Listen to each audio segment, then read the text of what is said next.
Kate Winslet is currently starring in The Mayor of Easttown, which is on HBO. And today, Shari T and Anchorpete, are going to be talking about her first film appearance in the movie Heavenly Creatures. So for some of you guys that are like our sci-fi, comic book, fantasy kind of fans, just make sure that you go over and subscribe to my new channel, Ramblings from the Rod Pod. That's going to be in the description below, and that'll have our reviews of like Falcon and the Winter Soldier and Superman and Lois, and that'll be up to date. But for now, on this channel, the Anchorpete channel, my wife Shari and I are going to continue to talk about movies like, Promising Young Woman, The Vast of Night, and Nobody, Fargo. Yeah, you get the picture. And even some classics like The Wicker Man, right? Depending what our fancy is. But we want to make sure that we are talking about movies that you might have heard of, but not enough people are talking about. So one of those is Heavenly Creatures from 1994. Shari, why did you think it was a good idea for us to watch this movie? I guess Kate Winslet's been on my mind. I recently revisited Eternal Sunshine of the Spotless Mind, and she's so good at that. And her name is Clementine, by the way, which inspired our name for our daughter. She's so good in that. She is in The Mayor of Easttown on HBO right now, which we're watching. And for some reason, I saw this movie when it came out in the theaters, and I just feel like I've never heard very much about it. Like, I don't know that many people have seen it. I know that it was a critical success at the time. I know it was nominated for Best Original Screenplay. It didn't win. It wasn't nominated for anything else, even though the two leads, who are Kate Winslet in her first role, and the other girl the other actress is Melanie Lynskey, and they're both so good. It's both of their first roles. They're only 15 years old, and it's such an unusual movie. I thought it would be a good one to explore. Yeah, that is a really good point there. And you know what? Speaking of that Oscar season, we are coming up to Oscar season. That's going to be next week. But for this year, the year that this movie came out, that was the 1995 Oscars, right? And if you look at who was in those Oscars, like for Best Picture, the choices, do you know what the choices were? I know that was a major year for me. I know Forrest Gump won. Forrest Gump won, but you also had Pulp Fiction, Four Weddings and a Funeral, The Shawshank Redemption, and Quiz Show, right? So yeah, it was heavy. Pretty steep competition. Yeah. It's kind of not a surprise that this movie went overlooked, and it was made by this New Zealand filmmaker, Peter Jackson. He was not that well known at the time. He was kind of a cult filmmaker. Yeah, this is a pre-Middle Earth Peter Jackson, and he at that point I think was just known for like making horror movies. So Peter Jackson has a partner. Her name is Fran Walsh, and she's made all the movies with him, including all of his Hobbit and Lord of the Rings movies. Mm-hmm. And she was the one that said to him, "We should make a movie about this murder in New Zealand." It was an infamous murder in their country in the early 50s. Yeah. Fran Walsh, Peter Jackson's wife, actually said that she remembered the time of the murder and that these two girls were portrayed as these like sort of like demonic, pure evil girls. And so her goal with this movie was to tell their story and to really focus on their friendship as opposed to the murder and the trial. I don't think this movie really focuses that much on the murder. It tries very hard to explain where it's the girl's viewpoint the whole time. Yeah. Mainly, Pauline is the character's name. It's they take a lot of what they wrote in the screenplay from her actual real life diaries, and we get voiceover of her reading her actual real life diary, and we get all of the girl's point of view. So when the murder does finally happen, which the movie opens with it and closes with it, and that's kind of all they show of it. Yeah. But the rest of the movie is kind of it's trying to explain why the girls did what they did. Yeah. And it gets into their mind and their headspace and their relationship, which at first is like I think a godsend for both of them because they're both sort of outsiders or outcasts, and they find each other, and although they're opposites, they bond about certain things, like about being sick and feeling misunderstood by family. Also, they bond about the arts. They both love that tenor. What's his name? Mario Lanza? That is correct, Mario Lanza. Yeah, they bond about him. They bond about movie stars. They're kind of there for each other. However, their friendship over 2 years grows to an unhealthy intensity, and they become obsessed with each other. Yeah. So this movie, as you can see, Shari's already kind of revealed a bit of the plot. We're going to be talking spoilers about this movie. It's very possible you haven't seen it. When we went to go watch it, it wasn't on any streaming service. It wasn't even available on Amazon Prime. So we're very lucky that our friend had a copy of it and he let us watch it. But I really do recommend you guys watching it before you listen to our review. Just try to get your hands on it somehow. But yeah, so they have this bond, like Shari was saying, and there's this really great scene because you have your typical kind of high school scene where there's one girl that's already in the class, and then the new girl shows up, and then they bond. I mean, it happens a lot. I think it happens in real life, right? Yeah, so when you're the new girl, you are kind of automatically the outcast. You don't know anyone yet, and that's our first introduction to Kate Winslet. Yes, and she just right off the bat is just like you're so intrigued by her because the way that Kate Winslet acts.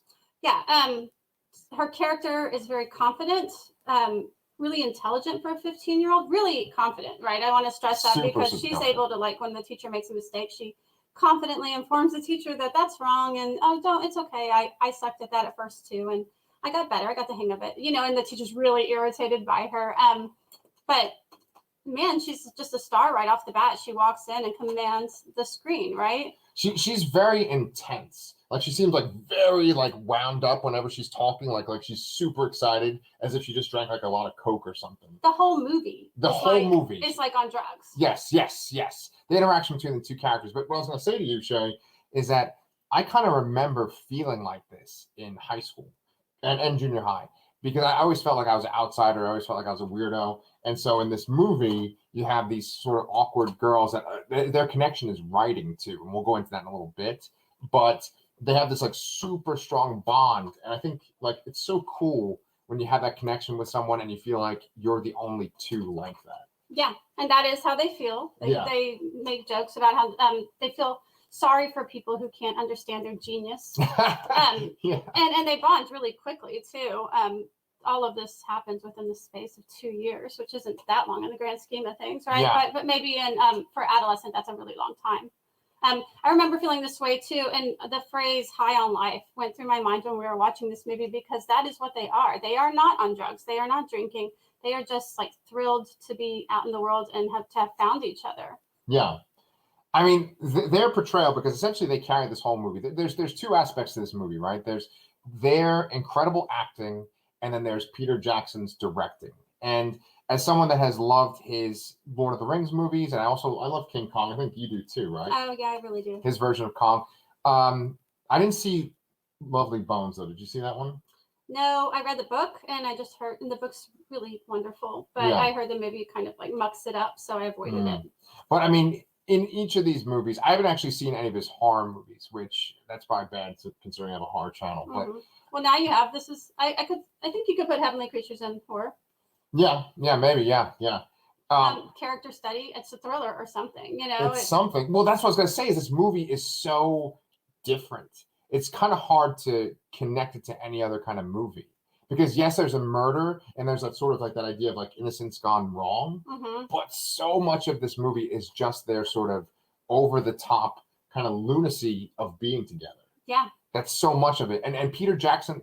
That's what I'm saying. The two components. There's their acting, and then there's Peter Jackson's directing, and it makes you feel that lunacy throughout it. It reminded me of what it was like. I mean, I don't know if you ever got with your friends and just had a ball, right? Like just laughing at silly, ridiculous stuff and annoying all the adults around you, but like having the time of your life. It really does a good job of portraying what that's like. Yeah, there's this one scene. There's a few scenes I want to talk about because they're so weird and funny. But the first one I think about right away is they build this little shrine out in the woods, and they're taking pictures of like men that I guess they think are attractive. Well, they've created their own religion. Right. Like with the fourth world, and like these are the gods of their religion. Is that the scene? Yes. So like they make this shrine to their religion, and they put all these pictures up, and one is the Mario Lanza guy, and there's some other guys, but they like take a little picture and they say some kind of little prayer. They're like, yes, him. And then they're like, this, right? But then the girl Pauline takes a picture of Orson Welles and goes to put it on the shrine, and Kate Winslet's like, no, he is, what did she say he is? He's disgusting. He's like an abomination. I can't remember exactly. He's the worst creature of all, or something like that. And like, this movie was made in 1994. It's almost friggin' 30 years ago. And I thought that was like one of the funniest freaking things I'd seen. The girls are kind of a hoot. That's one of the funniest things I've ever seen, where she just takes Orson Welles' picture. And it's like, no, he's one of the worst creatures ever.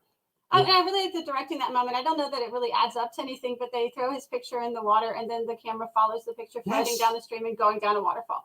And I mean, I don't know if there's subtext there, but I loved that. No, it's brilliant because it follows his face, like you said, but the music also matches it. The music makes it like, look at this horrible Orson Welles. He's this evil creature. I think that's so freaking brilliant. Yeah, because the movie's all about getting in the girls' minds and their headspace and understanding them and how they felt. And I want to say it's a character study of the girls because, I mean, if there is plot, there's definitely the plot of how they got to this point. But so much of this movie, you're going to just be spending time with these girls and what's going on with them and what they're thinking about and how they feel. Yeah, well... I wish they have a lot of feelings. Well, so you mentioned the fourth world, and I'm not sure if that's the same setting as their kingdom that they make. It is. Barovnia. Barovnia is their kingdom, right? Yeah. The fourth world is a place from comics, too. Jack Kirby made the fourth world, and it has all these gods, right? And Jack Kirby, I think, made the fourth world in the 70s, I believe. I wonder if like a little germ from their crime actually got into his head, or it's just like one of those weird situations. Where's he from? I mean, he's American. He's probably from like New York, I think. I don't know. It's supposed to be a pretty infamous crime, and like everybody was talking about it at the time. But I'm pretty sure they invented the fourth world for themselves. Oh yeah, absolutely. Jack Kirby didn't like have any influence on them, but it's weird to think that like maybe they influenced him. Yeah, because the fourth world in the comics is like that's where Darkseid's from, and it's like this big mythological, crazy place. Well, one thing these girls really are is creative. Oh, they make amazing clay sculptures. And this is one of the coolest things in the movie that really surprised me, that always stuck with me. I actually haven't seen this since 1994 when I saw it in the theater and watched it last night with Pete. But I always remember over the years those clay creatures, or I should say clay creation people, right? Yeah. Coming to life. The way they had it in Wikipedia was they called them plasticine figurines. What's that mean? I guess that's the type of material they use to make them. And of course, when you say figurines, it's very similar to like D&D, and that's what those sculptures kind of reminded me of. They look like kind of like bigger D&D type they're about, figures. About this yay big. Yeah. And they sculpt them with amazing detail. Oh, and, yeah. If the girls were as good as in the movie, they were very talented. Yes. Really. And what is interesting is that with Peter Jackson's directing, and like, I don't know who his cinematographer is off the top of my head, but I'm sure it's the same guy he uses for The Hobbit and everything like that. But that eye, because when they make the world, you actually literally go to the castle in their imagination, right? And they have these figures, but they're played with actors in these suits. And I remember one shot in particular, they had like a figurine of the Mario Lanza, and he's singing, right? And they do like a 360 going around him and just showing all the people made out of plasticine. It was incredible. Yeah, it reminds me a little bit of what the village of Wizard of Oz, the Emerald City, looks like when they get to the Emerald City. Only everybody looks like they're made of clay. Like they didn't color them in the girls' imagination. Everybody remains kind of that gray, brown clay color, and it looks so good. Like the special effects are excellent. Yeah, right. Well, but they're also creepy. Yes, yeah. And speaking of the special effects being excellent, the special effects for this were made by Weta, which you guys might recognize is the company that did the King Kong special effects, but of course did the Lord of the Rings special effects. And at the time of this movie, this is when they just started, was with this movie. So I think that's so cool that you see like what will later become a major part of Peter Jackson's career. It's all like starting with this movie. There's a lot of shots like in the countryside and them traveling and stuff, and it just looks like shots out of Lord of the Rings. It just looks like it's out of Middle Earth, People will think that's interesting. That's funny. Yeah.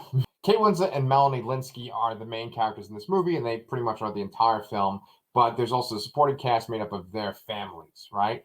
And Kate Winslet's character is Juliet Hulme, and she has the Hulme family. It's just Hulme. Hulme? Yeah. Okay, there's an L in I think the L is silent. Okay, so Juliet Hulme, and there's her parents, and they're kind of interesting.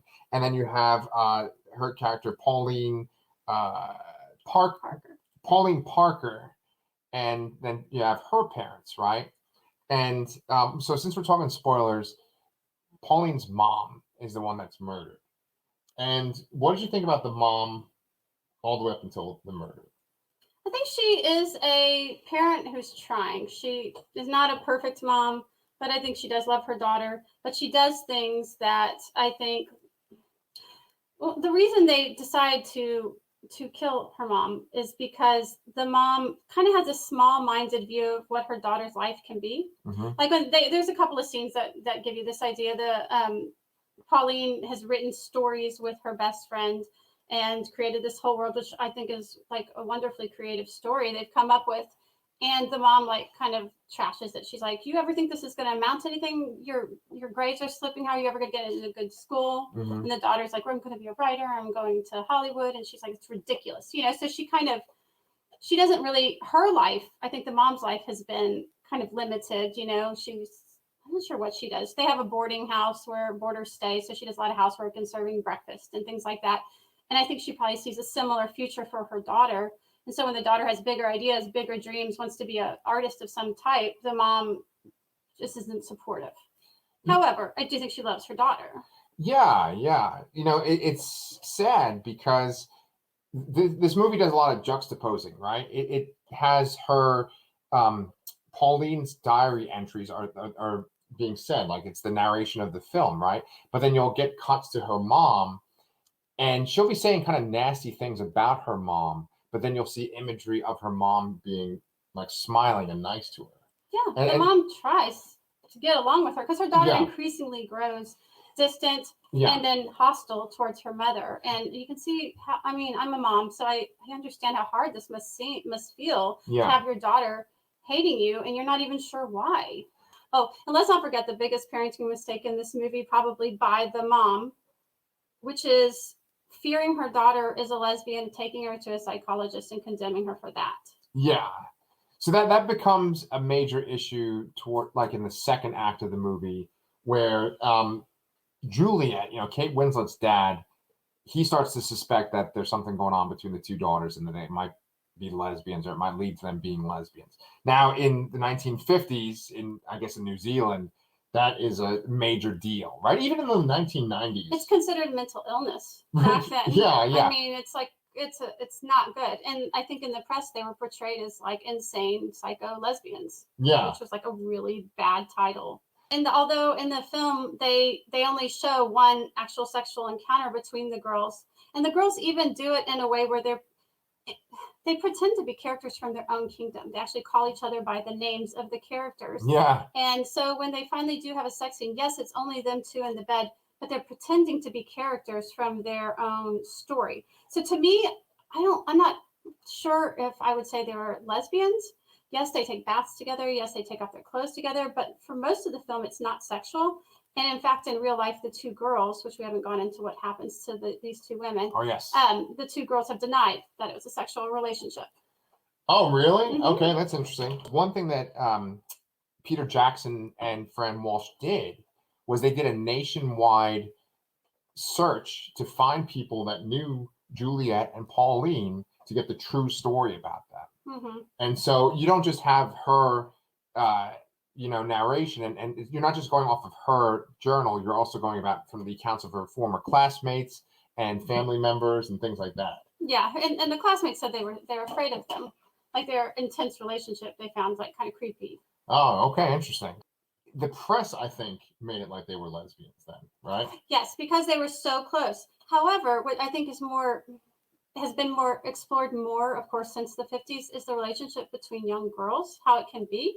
There are a lot of female friendships when you're like in that adolescent age that are intensely close. I've had a couple of girlfriends where we were super close. Like, and I wasn't in love with them. I wasn't a lesbian. However, we would change in front of each other. You would take baths with your friends sometimes if you were really that close. I mean, there are things that some people might say, oh, that's a lesbian, but like for girls, it's just how close you are. So I think whether or not they were lesbians is sort of in question. Yeah. And no one really knows for sure. Yeah. In fact, that's just the truth. Yeah. So what ends up happening, just so you guys can kind of get an idea of why they were vilified so much, is that Juliet, Kate Winslet, her parents go to get divorced because it seems like the mom's having an affair, but the dad knows about it, right? And also the dad has to leave New Zealand. Her family's from England, and he's going to return to England, and the mom's going to stay in New Zealand. But then they're going to send Kate Winslet to South Africa. Right, which has been a pattern in her life with them because she was sickly and had tuberculosis and lung problems her whole life.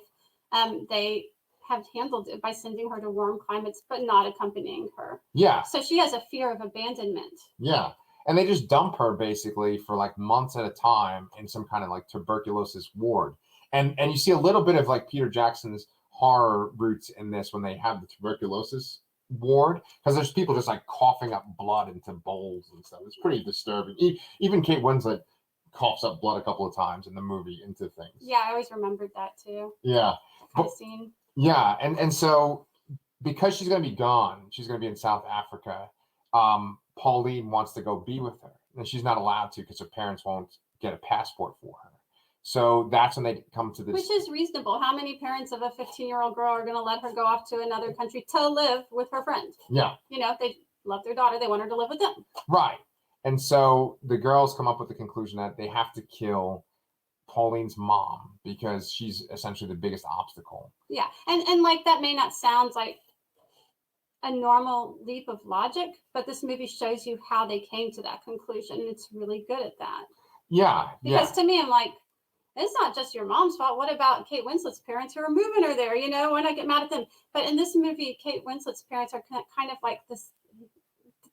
The girls idolize those parents, right? Kate Winslet has a good relationship with they're them. like intellectuals. Well, I was gonna say because they support their artistic Yeah. endeavors too. Yeah, they're intellectual and they support the arts. And Kate Winslet has a good relationship with them until their marriage starts to unravel. Things go badly, but because Pauline is like living with a family that's much more poor and thinks the arts are kind of frivolous, she goes to Kate Winslet's character's house all the time to kind of get away, and she considers the parents kind of surrogate parents. In fact, the mom calls her at one point her foster daughter. Yeah. So that, to me, that helped explain why they didn't consider Juliet's parents as the source of a problem. It was easy to scapegoat Pauline's mother. Yeah. And so because of that, they basically make the decision to kill Pauline's mother. And the way they go about doing it is they bring her to this like place in the countryside. They go on a little trip. They ask her to take them on a trip. They go walking, you know, in a sort of a secluded area on a mountainside, and with a brick that they've wrapped up in a piece of a stocking. Yeah, they just bludgeon the mom, and that scene is very disturbing. Very. The noise. I think what's just as disturbing is like her writing going up to it, because she's writing in her diary all along about their plan to kill her mom, and like the day of, she's like, I'm excited, like as if for a surprise birthday party, you know, and she talks about how she's surprised by her own lack of conscience about it. Like, I think for her, the mom's death is crucial so that she can be with Juliet and they can live the kind of life they want. Yeah. So she doesn't have qualms about killing her own mother. You know, and it's funny because like during that sequence, they cut to like a little imaginary scene where Pauline's watching Juliet go away on a boat. And, you know, people are on the boat waving to the people that are on the dock. And that kind of reminded me of Titanic. I know, ironically. Yeah. It ends. It like abruptly ends right at the mom's murder. You know, it ends with like Pauline screaming. And it just gives you like an end summary of what happened to each character after the movie. So it's pretty upsetting. Like I said, I think the filmmakers just wanted you to understand why these girls did this. And the movie is all about establishing what their feelings were, what their motives were, what their mindset was to get them to this point. Yeah. And, you know, the filmmakers do like a real fantastic job. Like, because one of the things that I've always liked about Peter Jackson, and especially from his Lord of the Rings movies and from King Kong, is this sort of thing where it feels like you're really in this world because the camera is not in a static location. A lot of the times it's moving around. It doesn't feel like a found footage movie, but the camera is always following people around. And you have quite a few sequences in this movie where they're just running around like lunatics together and the camera's just following them. Yeah. And it really gives that sense of, you know, whimsy and that you're just losing your mind with them. Manic energy. Mm-hmm. That's a really good way of putting it. And then it just comes to a screeching halt. That very last shot, like I said, where she's covered in blood, frozen camera image, you know, it's not moving around or anything like that. Yeah, the movie bookends. It starts with the murder and it ends with the murder. Yeah. And even when it starts with the murder, like you said, that's very jarring too, because it's just them screaming and running. You don't know what happened. Yeah, you don't know. Yeah. And when it closes up on them and they're covered in blood, So Mm-hmm. yeah, you find out that like the two girls were arrested like immediately after the murder. Like they didn't get away with it at all. Yeah, I read in the actual crime, the girl said that the mother fell and hit her head, which was probably pretty easy to disprove since I think they bludgeoned her 45 times to get her to die, which is not so I think they figured out pretty quickly this is a murder, not an accident. Yeah. And then they raided the mom's house and found Pauline's diaries, which she didn't really apparently bother to hide very well. So they were busted pretty much the next day. Yeah. They both only served for 5 years since they were minors. They weren't. They were convicted and guilty of murder, but they were only one was 16 and one was 15 at the time, and they both served 5 years and then were released. From what I read, the authorities were pretty sure they would probably never commit a crime again. So they must have had some good behavior in prison and talks with them and stuff. But one of the conditions of their release was to never see each other again. I guess because their friendship was considered they were bad influences on each other. Yeah, that kind of reminds me of I, Tonya, right? When Tonya gets that decree from the judge where she can't skate ever again. Yeah, it's kind of taking away their lifeblood. Yeah, attacking what is in their heart, right there. Yeah, but if that's the thing that leads to them killing someone, I get it. I mean, and then I've gone on to they're both alive, still the women. Oh, cool. And from what I've heard, read, they have not. They've kept to the rule. They have not seen each other. Of course, who really knows? Yeah, that's a Zoom call away now. Right. But maybe they don't want to talk to each other. Maybe after 5 years and this horrible thing settles and one of them killed their mother. Yeah. Maybe they agree that they're not good for each other. Did you read the cool thing about Juliet Hulme? Who is the Kate Winslet character? I did not. Tell me. Oh, this is what I think is really interesting. She is. There's a crime writer named Anne Perry, and that's her. She's like a best-selling novelist. Wait, that name sounds real familiar. She's got all these books out. She's won awards. She's like a famous writer, but she writes under that pseudonym. And it wasn't until this movie came out in 1994 that someone tracked her down and figured out who she is. Oh, dang. Yeah, and so she went on to actually be a creative person. Yeah. Who makes money and a living doing that, being a writer. That is cool. Isn't that interesting? So you could go check out her books and read a story by someone who actually committed a murder. Yeah. Wow. Yeah. Dang, man. Do you know anything about Pauline? I think she's kind of lived a quiet life. They both had to change their names. And from what I saw, Pauline trained children to ride horses, and I haven't seen much else. Apparently she's pretty under the radar, but yeah, one of them went on to get famous, to become famous, and she is never married. Okay. Interestingly enough. Yeah, well, that kind of excites me because I was really intrigued by their fantasy world that they created. I was intrigued by they had this kind of scenario where it was like a king and a queen, and they had this intense lust for each other, and they made a son who was just this murdering son, and you see him the most out of all these sort of sculpture people that are throughout the movie. He's just always stalking around and he just kills people randomly. In their minds, yeah. If someone is kind of getting on their nerves, or they perceive that person as a problem or a threat. A threat, yes, a threat to them and the kind of life they want to live. They imagine that he kills people, and there's some more violence with that too. Yeah, he spears them with swords. There's a beheading. Yeah. Yeah, he beheads a priest at one point that's getting on Juliet's nerves. Right, so they were already having the murderous thoughts, well before the actual murder, for a variety of people. Yeah. I guess and maybe we all think things kind of along those lines, but you don't actually, it doesn't come to fruition. Yeah. They also have a whole sequence that I really enjoyed where the girls go to the movies and they actually see the third man. I love that. Which is the film starring Orson Welles. Yes. And then when they come out of the film, they imagine he's around every corner, and they have kind of this blast running from him and pretending he's there. Yeah, just Orson Welles just shows up and is kind of stalking them like a monster, like Freddy or something. I love that sequence. Yeah, and it's a really fun sequence. You feel what it's like to be them and to be a young girl running around. I did, at least, because I kind of remember these sorts of things with my friends. I remember going to the movies with my friends and my parents dropping us off and having that sort of freedom to be just with my friends, and we would deliberately dress up in these crazy outfits just to try to get kind of attention, and we thought each other were hilarious. anyway, I really like that about this movie. All right, so that is our review of Heavenly Creatures, which came out in 1994. You can always check out Kate Winslet in Mayor of Easttown, which is on HBO. Sherry and I actually do live reviews of Mayor of Easttown after we watch the show. So if you liked this video and you are into that show, come check us out on Sunday nights. But until then, Sherry and I are going to keep finding movies like this that we think people should be talking about and bringing them to you. We'll see you guys next time.